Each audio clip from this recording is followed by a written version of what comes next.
তলে তলে আপোষ হয়ে গেছে। আমেরিকার দিল্লিকে দরকার, দিল্লি আছে, আমরাও আছি। শেখ হাসিনা সবার সঙ্গে ভারসাম্য করে ফেলেছেন, আর কোনো চিন্তা নেই। বিএনপির সঙ্গে আপোষ হচ্ছে, আওয়ামী লীগের সঙ্গে নানা ধরনের কথা আমরা শুনতে পাচ্ছি। এদের হাত থেকে আমাদের দেশকে আমরা রক্ষা করবই করব, আর সেদিন খুব বেশি দূরে না। কাজে আপনারা সবাই ঐক্যবদ্ধ হন, মামলা হামলা দিয়ে সবাইকে ঘর ছাড়া বাড়ি ছাড়া, আর যারা একটু নেতৃত্বে ছিল তাদের উপর তো অত্যাচার চরম, তাই সেই কথা মাথায় রাখবেন। ইনশাল্লাহ জনতার জয় হবেই হবে, কারণ আমরা আমাদের শক্তি জনগণ, দেশ বিক্রি করি নাই, দেশের জনগণের পাশে আছি, জনগণের জন্যই কাজ করি। আমার আসার কোনো ইচ্ছা ছিল না, আমি জানতাম না যে আমাকে দেশ থেকে আসতে হচ্ছে। আমি বলি ঠিক আছে, আমি চলে যাব, আমি টুঙ্গিপাড়া যাব, কিন্তু যাই না, এটা আমার ভাগ্য। তারপরেও বেঁচে আছি বলে তো আপনাদের সাথে কথা বলতে পারছি, খোঁজ নিতে পারছি। আর তাহলে 2007 সালে তো জোর করে দেশে ফিরেছিলাম, তারপরে তো কারাগারে বন্দি। তো সেরকমই থাকতে হতো, অথবা আমাদের দুই বোনকে তো মেরেই ফেলবে, সেটাই প্ল্যান ছিল। তারপর আল্লাহ বাঁচিয়ে রেখেছে। আল্লাহ যখন বাঁচিয়ে রেখেছে, নিশ্চয়ই বাংলাদেশ আবার আপনারা ফিরে পাবেন, আবার বাংলাদেশ উন্নত হবে। আওয়ামী লীগ নিষিদ্ধ করেছে, আওয়ামী লীগ নিষিদ্ধ করবার কোনো অধিকার এই অবৈধ ক্ষমতা দখলকারীদের নাই। এরপরে আমি বলবো, আইয়ুব খান, ইয়াহিয়া খান, জিয়াউর রহমান, এরশাদ বারবার আওয়ামী লীগকে নিষিদ্ধ করেছে, কিন্তু আওয়ামী লীগ নিষিদ্ধ করা যায় না। আমার বিরুদ্ধে এবং আওয়ামী লীগ অগণিত নেতা কর্মী, এমনকি আমাদের আওয়ামী পরিবারের কাউকে বাদ দিচ্ছে না, প্রত্যেকের বিরুদ্ধে মামলা হামলা দিয়ে সকলকে ঘরছাড়া করা, ব্যবসা প্রতিষ্ঠান থেকে শুরু করে সবকিছু লুটপাট করে নিয়ে যাওয়া, অর্থাৎ অর্থনৈতিকভাবে পঙ্গু করে দেওয়া, মামলা দিয়ে হয়রানি করা এবং হত্যা করা। এই ক্ষেত্রেই তারা শুধু পারদর্শিতা দেখাতে পারছে। আর যে দেশটাকে আমি অর্থনৈতিকভাবে উন্নত করেছিলাম, প্রত্যেক ঘরে ঘরে বিদ্যুৎ দিয়েছি। আমরা যদি বিদ্যুৎ দিতে পারি, তো ওই বাটপাটটাই পারলো না কেন, আর তারিখে পারছে না কেন? সেটা তো আমাদের প্রশ্ন। কারণ সবকিছু তো দিয়েছে হবে এবং সব রাখা ছিল, আসল কথা সব লুটপাট করে খেয়েছে। যখনই তারা দেখেছে আওয়ামী লীগের প্রতি জনগণের সমর্থন তারা এতটুকু কমাতে পারেনি, বরং আরো বেড়েছে। মিথ্যা অপবাদ দিয়ে যা করেছিল, কিন্তু তাদের দুঃশাসনে জনগণের আস্থা বিশ্বাস আরো বেশি আওয়ামী লীগের উপর এসেছে, যার ফলে আওয়ামী লীগ জনগণের কাছে সব থেকে গ্রহণযোগ্য সংগঠন। সেই জন্য আওয়ামী লীগকে নিষিদ্ধ ঘোষণা দিয়ে নির্বাচন করতে দিল না। কিন্তু এই একটা নির্বাচন এখানেই শেষ হবে না, খুব শীঘ্রই আবার নির্বাচন হবে এবং আওয়ামী লীগ নির্বাচন করবে। আওয়ামী লীগ যখনই নির্বাচন করবে, জনগণের ভোটেই আওয়ামী লীগ নির্বাচিত হবে। এবারে যে 12ই ফেব্রুয়ারি নির্বাচন, ওটা কি নির্বাচন হয়েছে নাকি? ওখানে তো 12ই ফেব্রুয়ারি নির্বাচন, তো 11ই ফেব্রুয়ারি সন্ধ্যার থেকে ভোট হয়ে গেছে। শান্ত ভোটে জয়যুক্ত হলো তারেক। কতভাবে কারচুপি! আমরা তো নির্বাচন ঠেকাতেও যাইনি, কিন্তু অনেক ক্ষেত্রে তারা আওয়ামী লীগের নেতাকর্মীদের হাত পা ধরেছে বিএনপি প্রার্থীরা, তাদের জন্য একটু জেতার সুযোগ করে দেওয়া হয়, কারণ জামাত ঠেকাতে হবে। কিন্তু এই নির্বাচনের পর সে সমস্ত সব অঙ্গীকার ভুলে গেছে।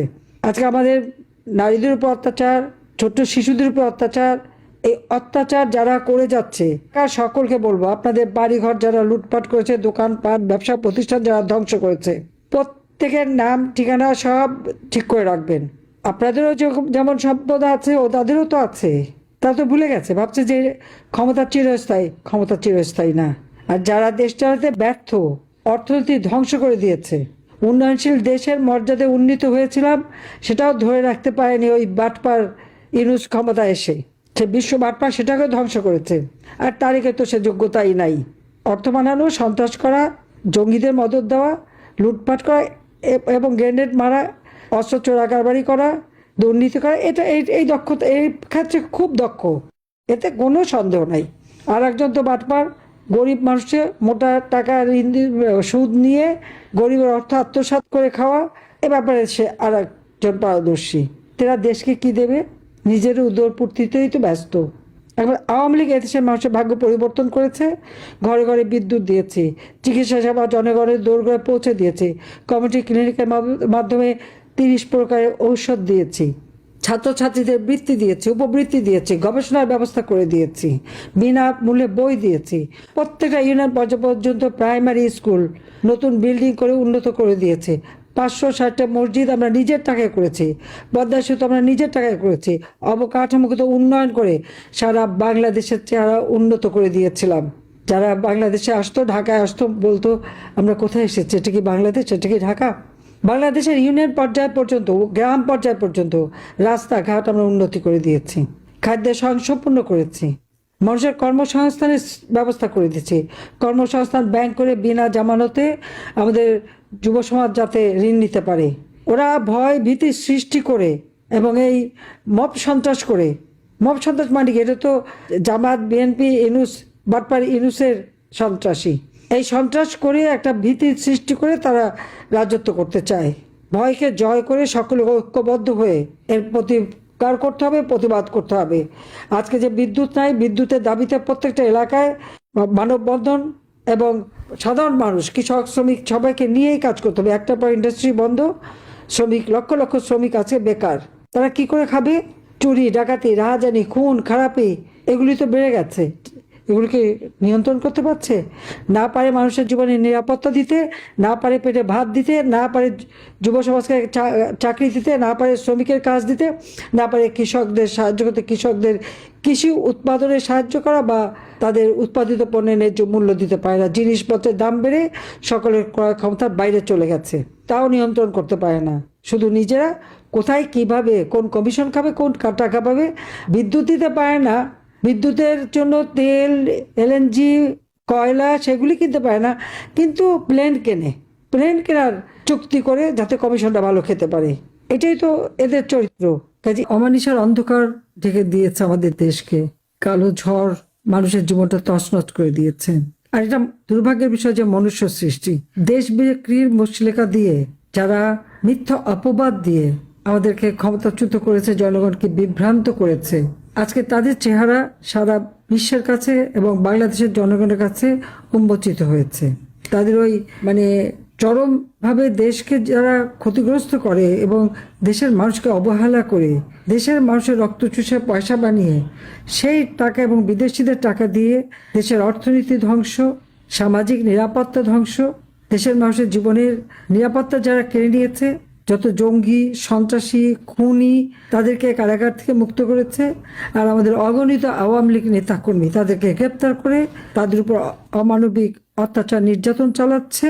আজকে হাম হয়ে শিশু মারা গেল, সময় মতো তাদের টিকা দিল না। এই টিকার সব ব্যবস্থা আমি করে গেছি। ইউনিসেফের সাথে আমাদের চুক্তি, গাভির সাথে আমাদের চুক্তি, আমরা তাদের কাছ থেকে সাপ্লাই নিয়ে আসি। ইউনিসেফ চিঠি দিয়েছে সেই বিশ্ব বাটপার ইউনুসকে, সে সেদিকে দৃষ্টিও দেয়নি। সেখান থেকে ভ্যাকসিন নেবে না, টেন্ডারে কিনবে। সেই কারণে টেন্ডারে কেনা তো কমিশন খেতে পারবে, পয়সা খেতে পারবে। আবার ইউনিসেফের সেই ডাস্টবিন শ্রমিক বলে যে ইউনিসেফ নাকি তাদের টাকা বেড়ে খাবে, সেই ভয় নাকি দেয়নি। এটা একটা কথা হলো?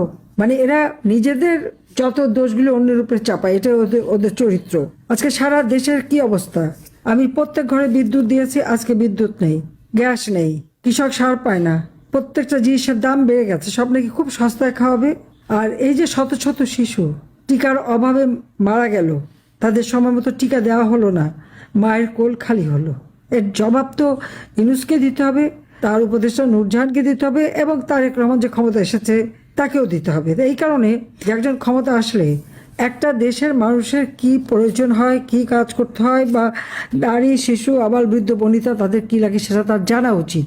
এরা কিছুই জানে না, শুধু টাকা বানাতে পারে, জুয়া খেলতে পারে, মানুষের জীবন নিয়ে জুয়া খেলে, এটাই তারা জানে, আর কিছুই তারা জানে না। এটাই সব থেকে দুঃখের। আওয়ামী লীগ যখন ক্ষমতায় থাকে মানুষের প্রত্যেকটা অধিকার নিশ্চিত করে, দল মত নির্বিশেষে।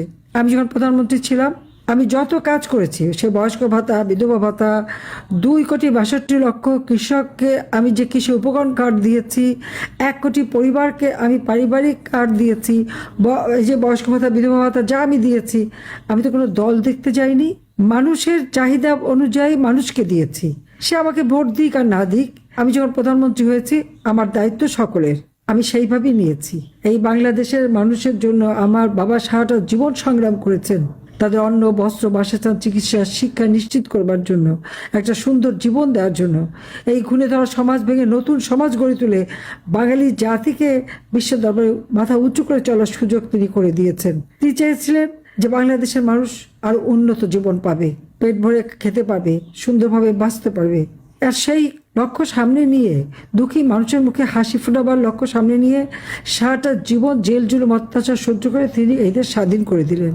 যুদ্ধ বিধ্বস্ত দেশ গড়ে তুলে বাংলাদেশকে স্বল্পোন্নত দেশে উন্নীত করে গেলেন। আর তখনই আঘাত আসলো, 1975 সালের 15ই আগস্ট। আমার বাবা, মা, ভাই, 2 ভাইয়ের স্ত্রী, আমার একমাত্র চাচা, ফুপা, ফুফাতো ভাই বোন, আত্মীয় স্বজন কাউকে ছাড়লো না। 3টা বাড়ি আক্রমণ করে এবং সেই সাথে আমার বাবা মিলিটারি সেক্রেটারি বা পুলিশ অফিসার সহ 18 জন সদস্যকে নির্মমভাবে হত্যা করলো। সেই খুনিদের বিচার হবে না বলে দায় মুক্তিও দেওয়া হলো। আর দায় মুক্তি দিয়েছিল কে? সেই মোস্তাক এবং জিয়া। জিয়া এসে সেটা আইনে পরিণত করলো এবং এই খুনিদেরকে বিভিন্ন দূতাবাসে চাকরি দিয়ে পুরস্কৃত করলো। যুদ্ধ অপরাধীদের বিচার জাতিপিতা শুরু করেছিলেন, সেটা বন্ধ করে দিয়ে সকল অপরাধী 11,000 বন্দী ছিল তাদেরকে ছেড়ে দিয়ে মন্ত্রী, উপদেষ্টা, নানা পদে তাদেরকে সম্মান দেখালো। এবং তার স্ত্রী খালেদা জিয়া একই কাজ করলো। জাতির পিতার খুনি তাদেরকে জনগণের ভোট চুরি করে পার্লামেন্টে বসালো লিডার অব দ্য অপোজিশনের সিটে। এমনকি সাজাপ্রাপ্ত আসামি তারও চাকরি ফেরত দিয়ে প্রমোশন দিল। আর যে মারা গেছে, মৃত্যু হবার পরেও তাকে আবার তার চাকরি ফেরত দেয়, সবকিছু ফেরত দেয়। খুনিদের লালন পালন, খুনিদের করে, এটাই ওদের চরিত্র। এটা যে এদের চরিত্র সেটা নিশ্চয়ই এখন আপনারা টের পাচ্ছেন। যারা শিশু হত্যার পর এই যে টিকা দিতে পারলো না, শিশু হত্যা হলো, তা বলে তাদের কোনো লজ্জা নেই। বরং স্বাস্থ্যমন্ত্রী প্রথমেই মিথ্যা কথা বললো, 8 বছর নাকি আওয়ামী লীগ কোনো টিকা দেয় নাই। তারপর যখন সমস্ত তথ্য বের হলো যে টিকা তো দিয়েছেই, 2024-25 সালে টিকা দেওয়া হয়েছে, 25-26 সালের বাজেটেও সমস্ত টাকা রাখা। 24 থেকে 25 সাল এই বাজেট 7,97,000 কোটি টাকার বাজেটে 41,000 কোটি টাকা রাখা ছিল এই মানুষের শিশুদের টিকা, সাধারণ মানুষ, নারী পুরুষ সকলের জন্য তাদের স্বাস্থ্য সুরক্ষা, পুষ্টি নিশ্চয়তা দেওয়ার জন্য এবং উন্নত স্বাস্থ্য নিশ্চিত করার জন্য রাখা ছিল। টাকা দেওয়া ছিল, কেন কেনা হয়নি তার জবাব তাকে দিতে হবে। এই শিশু হত্যার দায় ওই বিশ্ব বাটপার ইউনূস, তার উপদেষ্টা, এদেরকে নিতে হবে। কিন্তু এই হামের টিকা না দেওয়ার জন্য যে শিশুরা মারা গেল তার জবাব কেন দেবে না? তার জবাব তো তারা দিচ্ছে না। তাই এটা নিয়ে একটা হাস্যকর ব্যবস্থা করে ফেলেছে। এদের ভিতরে আপনারা খালি দেখেন যে এদের ভিতরে কোনো মনুষ্যত্ব বোধ নাই। নইলে আজকে সারা বাংলাদেশে মুক্তিযোদ্ধাদের উপর হামলা, আওয়ামী লীগ করে দেখে আওয়ামী লীগের নেতা কর্মী সকলের উপর হামলা, ঘর বাড়ি, ব্যবসা প্রতিষ্ঠান, দোকানপাট কিচ্ছু রাখেনি। একদিকে তো জীবনে তো হত্যা করে যাচ্ছে, আহত করছে, নারী শিশুদের উপর পাশাপাশি অত্যাচার করে যাচ্ছে, লুটপাট করে যাচ্ছে, তার উপর অর্থনৈতিকভাবে পঙ্গু করে দিচ্ছে। আওয়ামী লীগ ব্যান করে, আওয়ামী লীগ ব্যান করার অধিকার তো তাদের নাই। আওয়ামী লীগ জনগণের ভোটে নির্বাচিত, আর এরা হলো অবৈধভাবে ক্ষমতা দখলকারী। 12ই ফেব্রুয়ারি নির্বাচন, এই নির্বাচন কি? এই নির্বাচন তো ছিল একটা খেলা। এই নির্বাচন আমরা দেখছি কি, 12 তারিখের নির্বাচন 11 তারিখ সন্ধ্যায় হয়ে গেছে। 11 তারিখ সন্ধ্যায় নির্বাচন শেষ, সান্ধ্য ভোটে জিতে বসে আছে। এই তো সেই নির্বাচন। কাজে এদের হাত থেকে আমাদের দেশকে রক্ষা করতে হবে। গুম হত্যা তো করে যাচ্ছে এখন। আমার 10,000 নেতা কর্মী আজকে নিখোঁজ, ঘর নাই, বাড়ি নাই, কিচ্ছু নাই, লাশ সেখানে, পুকুরে লাশ, নদীতে লাশ, এমনকি নেতার মায়ের লাশ পর্যন্ত পুকুরে পাওয়া গেছে। 32 নম্বরে আগুন দিয়ে পোড়ালো, একবার না, তারপর আবার বুলডোজার দিয়ে ভাঙলো। যখন আগুন দিয়ে পোড়ালো, 3-3টা লাশ পড়ে আছে রাস্তায়। সত্য মিথ্যা পরের কথা, তিনি যেটা বলছেন আমি সেটা বলছি। এবং প্রধানমন্ত্রী শেখ হাসিনা সকলের সঙ্গে ভারসাম্য করে ফেলেছে। সকলের সঙ্গে বলতে বৈদেশিক শক্তিকে এখানে বোঝানো হয়েছে, অর্থাৎ তাদের পায়ের নিচে যেই বেইসটা বা মাটিটা, সেটা হচ্ছে বিদেশি শক্তি, দেশের মানুষ নয়। 1, 2 হচ্ছে জনাব ওবায়দুল কাদেরের রাজনীতির বয়স 50-এর উপরে, যদি আমি ভুল না করি, 60-65ও হতে পারে, জানি না, অনেক বয়স ওনার রাজনীতির। উনি একজন পোড় খাওয়া রাজনীতিবিদ এবং উনি আওয়ামী লীগের মতন একটি দলে, যখন আওয়ামী লীগের চূড়ান্ত সুসময়, এত বছর জন্মের পর এত বছরের মধ্যে এত ভালো সময় আওয়ামী লীগের জীবনে আর কোনোদিন আসে নাই, সেই সময় তিনি 2বার সাধারণ সম্পাদক হয়েছেন।